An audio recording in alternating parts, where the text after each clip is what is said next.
देश के नए और दूसरे chief of defence staff general Anil Chauhan ने आते ही एक बड़ा फैसला ले लिया है। सीडीएस अनिल चौहान ने तीनों सेनाओं के प्रमुखों को थिएटर कमांड पर आगे बढ़ने का निर्देश दिया है।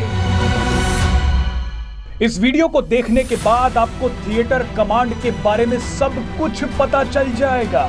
आने वाले समय में अगर सेना किसी बड़े मिशन को अंजाम देती है या फिर युद्ध जैसी स्थिति पैदा होती है तो उस दौरान थिएटर कमांड बेहद जरूरी होगी। भारतीय सेना अब एक बड़े मिशन में लग गई है। ये वही थिएटर कमांड है जिस पर देश के पहले सीडीएस जनरल बिपिन रावत काम कर रहे थे। जनरल बिपिन रावत 4 नए थिएटर कमांड बनाने पर काम कर रहे थे। यह प्रोजेक्ट चीन और पाकिस्तान से आने वाले खतरों से निपटने में अहम रोल निभाता, लेकिन जनरल बिपिन रावत के निधन के बाद यह काम रुक गया था। लेकिन अब अचानक देश में फिर हलचल शुरू हुई है। थिएटर कमांड को बनाने के लिए तैयारियां शुरू हो चुकी हैं। आपको बता दें कि थिएटर कमांड का मकसद भविष्य की चुनौतियों से निपटने के लिए तीनों सेनाओं को एक छत के नीचे लाना है। अगर थिएटर कमांड बनाने का काम जल्दी पूरा हो जाता है तो भारत की सेना युद्ध की पूरी तस्वीर ही बदल कर रख देगी। थिएटर कमांड से तीनों सेना प्रमुखों के बीच बेहतर तालमेल होता है। इससे दुश्मन पर अचूक वार करना आसान हो जाता है। थिएटर कमांड का सबसे बड़ा फायदा है कि तीनों सेना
जनरल बिपिन रावत के स्वर्गवासी होने के बाद ये काम रुक गया। लेकिन अब नए सीडीएस बनने के साथ ही ये समझ में आ गया कि अब थिएटर कमांड्स बनाने का काम जोर शोर से शुरू हो। थिएटर कमांड्स का सबसे बड़ा फायदा ये है कि रिसोर्सेज की बर्बादी नहीं होगी। एक ही जगह पर सारे रिसोर्सेज पूल करके उनको बांटा जाएगा और सेनाओं के बीच में बेहतर तालमेल होगा। सेनाओं के बीच में तालमेल की कमी से ही कारगिल में दुश्मन का सामना करने में दिक्कत हुई। अब ऐसी स्थिति न आए, इसके लिए थिएटर कमांड जरूरी है। वायुसेना अध्यक्ष air chief marshal BR Chaudhari ने भी कहा कि वो थिएटर कमांड के पक्ष में है और इससे न केवल रिसोर्सेज का सही बंटवारा होगा बल्कि डिसीजन मेकिंग यानी फैसले लेने में भी कम से कम देर लगेगी।